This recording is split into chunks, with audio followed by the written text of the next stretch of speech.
He made his first million at 31. Not in crypto, not in tech. Not because he had a trust fund or a genius idea or a lucky break. He did it quietly, working a regular job, living in a regular apartment, driving a 7-year-old Honda Civic. And when someone finally asked him what his secret was, what he did differently from everyone else around him, he said something nobody expected. He said, "I stopped trying to make money. I started building habits that made money inevitable." There are 7 habits, specific ones that don't show up in the generic listicles or the LinkedIn posts or the personal finance subreddits. I've spent years studying them, and the most unsettling thing I found is that none of them are about money at all. Not really. I'll tell you what connects all 7 of them, but not yet. First, you need to understand why everything you've been told about building wealth has been quietly working against you. By the time we're done here, you won't just know what the wealthiest people do differently. You'll understand why. And more importantly, you'll see exactly where the gap between you and them actually lives. It's not where you think it is. Habit 1, they protect their attention, like a bank account. Walk into the home of almost any genuinely wealthy person, not celebrity wealthy, not lottery wealthy, but quietly, structurally wealthy, and you'll notice something missing. Their phones are not on the table. Notifications are off. The news is not running in the background. This is not accidental, it is policy. The average adult consumes over 4 hours of passive media a day. 4 hours. That is a part-time job you're handing to people who are monetizing your distraction. The wealthy understand something that sounds obvious until you really sit with it. Attention is the only truly non-renewable resource. You can make more money. You cannot make more Monday mornings. And every hour your mind is occupied with someone else's content, their drama, their agenda, that is an hour your own wealth-building thinking didn't happen. The 1% don't just manage their money, they manage their mental bandwidth, because they know that no financial strategy outperforms a distracted mind. Here is a counterintuitive thing about wealthy people. They make fewer financial decisions than poor people do. Not because they have less to decide, because they've already decided. Their rules are built in advance, in calm, with a full stomach and a clear head. I invest 20% before I see the money. I don't buy anything over $500 without a 48-hour pause. I don't touch the emergency fund for anything that isn't actually an emergency.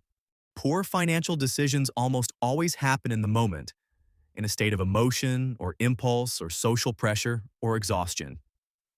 The brilliant insight in Daniel Kahneman's work on decision-making is that our brains have 2 systems: the fast, emotional, impulsive system, and the slow, rational, deliberate one. Most people make their biggest financial choices with the fast system, in the dealership, at the checkout, mid-argument.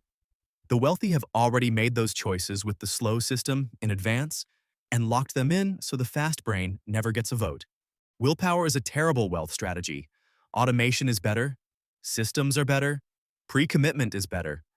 Willpower runs out. Structure doesn't. Habit 3. They are obsessively long-term about everything. Drop a comment below if you've ever made a financial decision that felt good in the moment and terrible 6 months later. Every single person watching this has.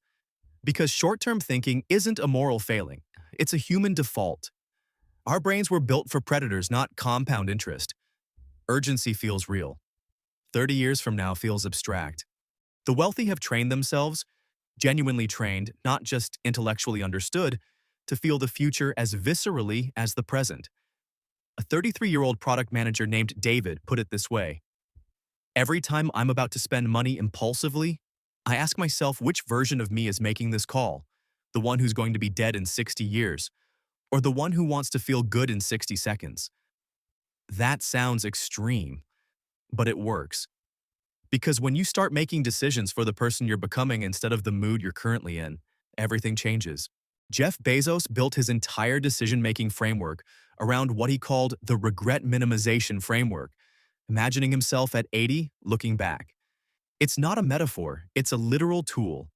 The wealthy use the future as a compass, not a fantasy. Habit 4. They treat learning as a line item. Warren Buffett reads 5 to 6 hours a day. Charlie Munger called himself a book with legs. Bill Gates takes 2 think weeks a year. No meetings, no calls, just books and thought. This is not a coincidence or a personality quirk. It is a strategic allocation of time and money toward the most asymmetric investment that exists, your own understanding of the world. Most people treat learning as something that happens when they have extra time. The wealthy treat it like a utility bill, non-negotiable, scheduled, and paid before anything else. And it compounds exactly the way money does. One insight from one book can change a decision worth $100,000. One idea absorbed from one conversation can redirect a career. The return on intellectual investment is incalculable, which is precisely why most people never bother to calculate it. You will be paid in direct proportion to the value you create. You will create value in direct proportion to what you understand. So the question is never, can I afford this book? It's, can I afford not to read it? Habit 5, they build identity around production, not consumption. This is the psychological one, the one that sits underneath everything else.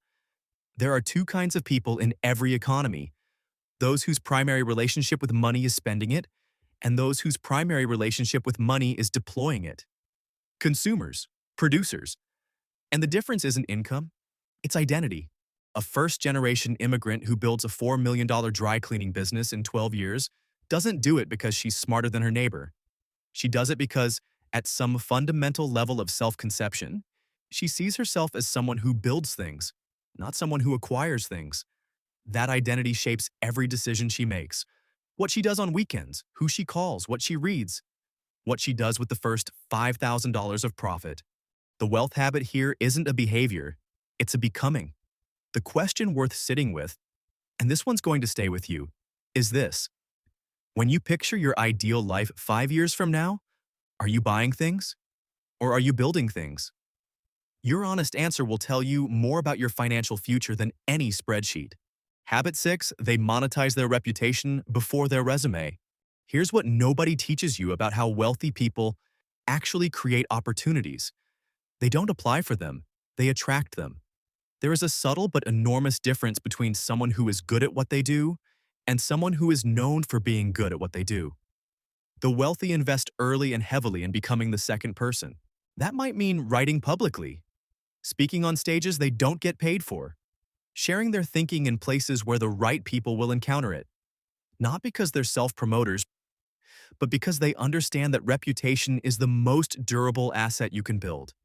A good reputation compounds, generates referrals, lowers the cost of trust in every transaction, and survives market crashes.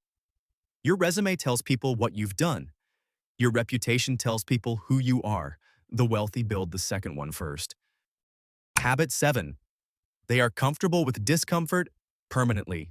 Every wealthy person I've ever studied has one thing in common that never shows up in the highlight reel. They have an unusually high tolerance for sitting with uncertainty, for making bets that might not pay off for 3 years, for taking positions that nobody around them understands yet, for being wrong publicly, for not knowing. The 99% make financial decisions to reduce anxiety. The 1% make financial decisions in spite of it. They've built a relationship with discomfort that isn't heroic. It's just practiced, like a muscle trained slowly over years of small voluntary exposure to hard situations. Launching the product before it's perfect. Investing in an asset nobody else was buying. Saying no to the salary and yes to the equity. Every one of those decisions was uncomfortable. Every one of them compounded. The gap between where you are and where you want to be is almost always paved with things that made someone else flinch. Now here's the thing I promised you at the beginning. The thing that connects all 7 habits. Because on the surface, they look different. Attention management, long-term thinking, identity, reputation. But underneath all of them is the same root. Every single one of these habits is about delayed gratification in disguise. Not the boring, white-knuckle version where you deprive yourself and suffer. The sophisticated version, where you have genuinely reordered what feels good to you. Where protecting your attention feels better than scrolling. Where investing feels better than spending. Where building feels better than buying. The wealthy are not more disciplined than everyone else. They have simply restructured their reward system. They have learned, through exposure, through environment, through identity, to find the future more pleasurable than the present. And that is learnable. It is a skill. It is not a personality type you either have or don't. You don't need more willpower. You need to want different things. And the surprising truth is that wanting different things is a choice you can start making right now. Which of these 7 habits are you starting with? Drop it in the comments. And if you're already practicing one of them, tell me how it's changed things. I read every single one. And subscribe for more wealthy videos.